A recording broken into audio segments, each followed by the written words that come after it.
this barbecue, and we were just talking to friends, and then we had gotten the phone call from Julian's friend Nick, and I kind of saw when my husband opened the door or answered the phone, and you could kind of see there was panic in his face, and he said, we have to go now because Julian's had an accident. Something in my heart told me, well, maybe that's, where he's been hurt. Anyways, we didn't know what to expect. So we went ahead and we got to the quarry as fast as possible.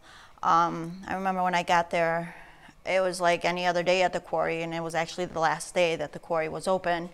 I was trying to see where to locate Julian when I finally saw the ambulance on the opposite side. We had actually drove in, so I remember running as fast as I could. My number one thought was to keep him calm and to keep him peaceful and to have faith. And so when my husband knelt next to me, he started just talking to Julian, and he started just asking him questions, and I'm sure we were praying over him, and there's just a lot of commotion. It's kind of hard to remember everything. I could just see the fear in Julian's face, and he kept saying, I can't feel anything, I can't feel anything. And I just remember telling him not to be anxious.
Now to an original report. Now this is Julian Sosa, paralyzed from the neck down after a diving incident at a suburban pool. But today he can walk again.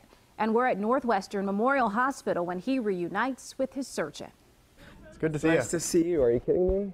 You look great. Thank you. Dr. Alpesh Patel is clearly pleased to see Julian on his feet because based on what happened here in the summer of 2016, Julian should be paralyzed. I dove too deep and my head hit the bottom, lying there lifeless, face down in the water for about a minute. He had a fracture here. Just kept repeating, I can't move, I can't move, I can't feel anything. Julian's ranks up there with some of the worst of the spinal cord injuries that I've seen. Julian endured 2 surgeries followed by months of grueling therapy. Doctors warned him and his family to prepare for the worst. Pretty much looking like I was going to remain in a power wheelchair for the rest of my life. Julian looked at photos of the rehab and narrates his memories of that very difficult time. I've been very blessed. I'm obviously walking and not in a wheelchair. It's really the best part of what we do is seeing amazing results like Julian's. We're at the quarry. I was there with a few friends that came to the cookout. My girlfriend at the time. And we were just jumping around, hanging out. We had a couple drinks, nothing crazy, but yeah, we were just chilling at the quarry, jumping in. I was diving, I was being a show-off, typical me. And I just remembered I was messing around with my buddy, and he had run off and jumped into the pool, and I was running after him. So I took a running start, and that was where I jumped off the side. Like many other dive, really didn't feel any different. Went in, and before I knew it, I heard the crunching of sand. I just heard this like crack. It was really weird. It sounded like a glow stick, honestly, like when you crack them and shake them up to light them up. That's exactly what it sounded like. And I at first thought I had knocked the wind out of me, so I was just like you know, all right, after this I'm gonna have to take a break because that somehow like that really hurt.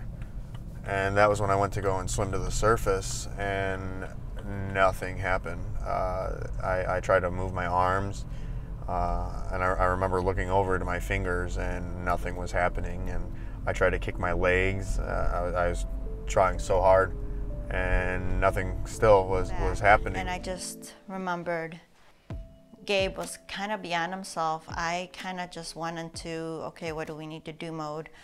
And we found out that Julian had suffered a severe trauma to his spinal cord. We didn't know how bad it was. We just knew that he wasn't able to feel anything from his shoulders down.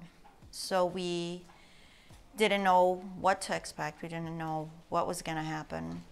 I was face down in the water, so I couldn't really get anybody's attention because I couldn't flip over or anything. So I'm sitting there wiggling in the water with my face down inside the water, and I just remember thinking like, oh my gosh, like I'm about to drown. This is it, like I'm about to die. And while I was underwater, it was almost like everything was in slow-mo. Like you would think the panic would have set in then, but it was like everything was just really still and quiet. And that was it. Those were like the only thoughts was just like, I'm like, this is how I die. Like I'm gonna drown, and that's it. And you know, I immediately, as soon as they picked me up out of the water, I took a big gasp of air, and then it was just, I can't breathe, or I can't move, I can't move, I can't move. A friend of ours, Nick, Nick, and all he said is that you need to get down here right away. Julian's not moving. That was probably the most horrific phone call I'd ever taken. And typically I don't actually answer phone calls. So the fact that I answered him was just, you know, in hindsight, just got at work. They had already gotten him out of the water, and were trying to stabilize him. And I ran up to him and knelt at his side, and he was somewhat conscious, and all he could say is, "Dad, I can't move. Dad, I can't move. I'm scared. I can't move." To see your son like that, and to hear him, you know, say those things to you is just, it's heartbreaking. So they stabilized him there at the quarry and transported him by ambulance over to Delnor. We were out in some type of waiting area, and you know, you just lose it, and that's exactly what I did. I lost it. I had no idea what was going to happen. I had no idea how it happened. All I knew is that my son was, you know, in an emergency room, claiming not to be able to move, that he could not move from his neck down. I just kept repeating. I was in such a shock and just in pure fear. Just trying to comprehend exactly what was happening, but there was no comprehension of it. It was, you know, my body was sitting there lifeless. I was fully conscious, but yeah, I mean, I really can't even begin to tell you like the amount of fear that was just present on my face. It just filled me, honestly. It just really like consumed me. And as I'm sitting there on the ground, just in utter fear, I just see a bunch of, like, a sea of faces. Everybody's surrounding me at the quarry. And you know, at this point, in previous times when I was at the quarry, anytime that there was some sort of incident, you know, a protocol was followed. They would, you know, blow the whistles, get everybody out of the water. It was this, you know, this huge ordeal, even if they thought somebody was injured. And none of that was done. My friends, really, at the time, them being there is what, you know, they called my parents, they called the ambulance, like nobody knew what to do. And I just remember sitting there in the sea of faces, and you know, I'm freaking out, I'm moving, you know, and nobody knows what to do. And you know, thank God that some of the bystanders that were there, you know, I think there was an off-duty EMT or an off-duty doctor or something like that, and he ended up telling the manager, like, he's got a head injury or a neck injury, you need to hold him still. So finally some direction was taken, and again, I don't even remember how long had gone by, but I just remember all of a sudden seeing my dad's face, my mom's face. They're just trying to tell me it's okay. The ambulance finally got there, and they carried me out, you know, on a stretcher, and this might have been maybe like 35 minutes. after the initial impact of me underwater. So after, I don't know, what seemed like hours on end, which wasn't, but it seemed like that, they came out to us and said that they needed to transport him to do an emergency surgery, and they could transport him to either Rush Copley in the city or to Northwestern, and we chose Northwestern. I remember asking either a physician or a nurse, which of the two hospitals she would choose if it was her son, and she told me Northwestern. And that really just affirmed our decision to have him transferred there. They transferred him by helicopter, and I'm pretty sure at that point he was pretty heavily sedated. And it was a surreal drive because, anytime you drive into Chicago, there's traffic at some point. I honestly don't remember how we got there. It just seemed like it was the longest ride of my life. It felt like it was a 2-hour or 3-hour drive. We said nothing to each other. I think we were just kind of frightened in our minds, just wondering and thinking what just happened. And so once we got to the hospital, I remember entering the emergency room, and my husband and I were both taken aback because it's so different than entering a hospital in a suburban area, to be honest. There's just so many different things going on, and it just looked very chaotic. So it's something we weren't used to, which I remember it frightened me. I'm wondering if Julian was going to be in the best care at that hospital. So during this whole time, I'm in and out of consciousness. I don't even remember really being at Del Nor. I faintly remember hearing the helicopter and lifting off, but very vaguely. And then I blacked out until we were at Northwestern, and I remember waking up already in fear, and I was in a CAT scan machine, and I freaked out then too because I'm really claustrophobic. And so I woke up like that, and I just remember just sobbing. I was crying, and they couldn't get me to calm down. And finally, they sent a nurse in, and the poor girl had to hold my hand during the whole CAT scan because I couldn't. I just needed somebody there, I guess. I just remember waking up in the hospital. I had a tube down my throat, and I just started panicking, and I started gagging. I kept moving, trying to get it out, and I couldn't, obviously. The surrealness of the fear and of the pain was just overbearing. I don't really even think I knew how to go, even attempt to feel about it really. Yeah, I can't even put that into words. Just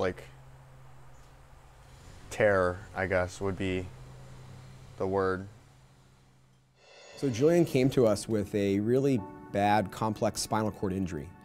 He had sustained a fracture at the 6th cervical vertebrae, and that fracture was bad enough that it had caused compression and damage to his spinal cord. There's a lot of fancy words, but basically what I heard was I had no mobility from the neck down. I was completely paralyzed. I had significant doubts that he would be able to walk again, just given the severity of his spinal cord injury.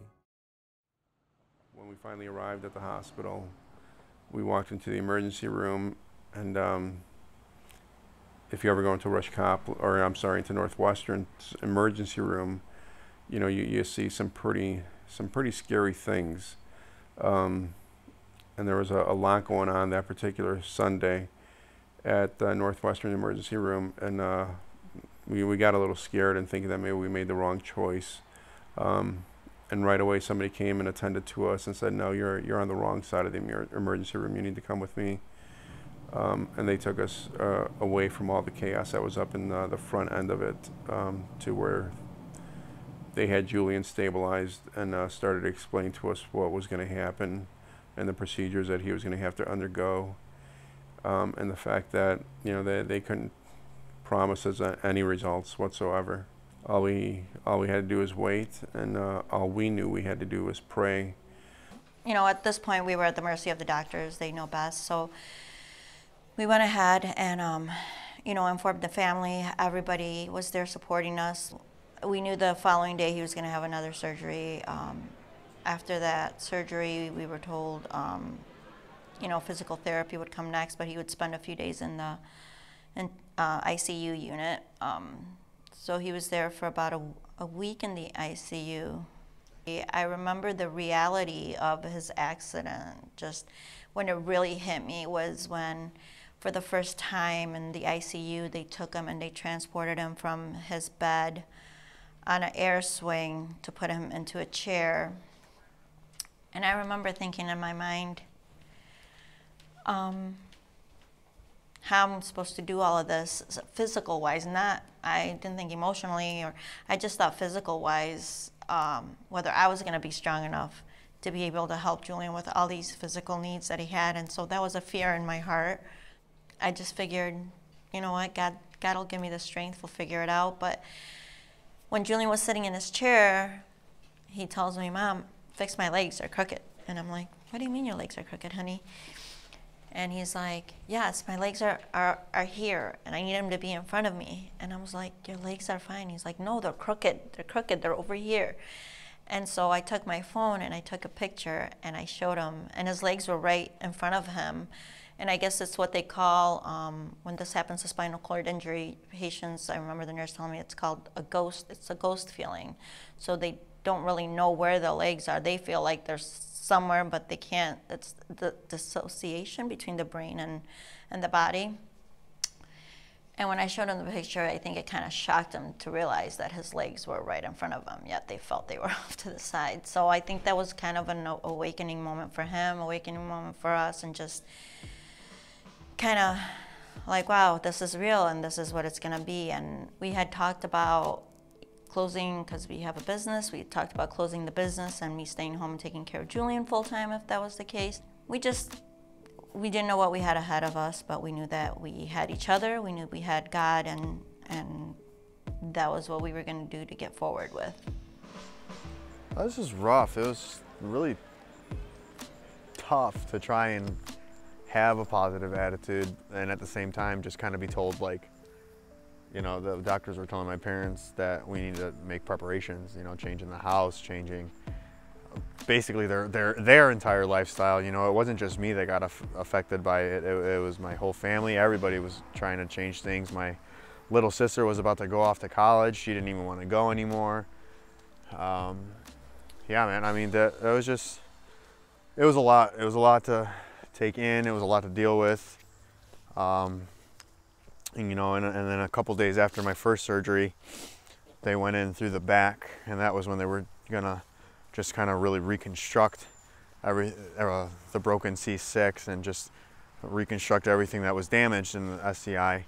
Obviously with, I would say, pretty realistically no hope. They'll obviously, doctors and wanting to give you some sort of hope, but it was pretty little to none. I vaguely remember people like coming to visit. I know Pastor Craig came to see me, which honestly astonished me because I, at the time, didn't really have true ties to, Harvest. It was more my parents' church, and, it would make them happy if I went with them on Sundays, and it would just kind of avoid a lot of conflict. So no matter what shape I was in Saturday night, I would try and make it to church with them on Sunday.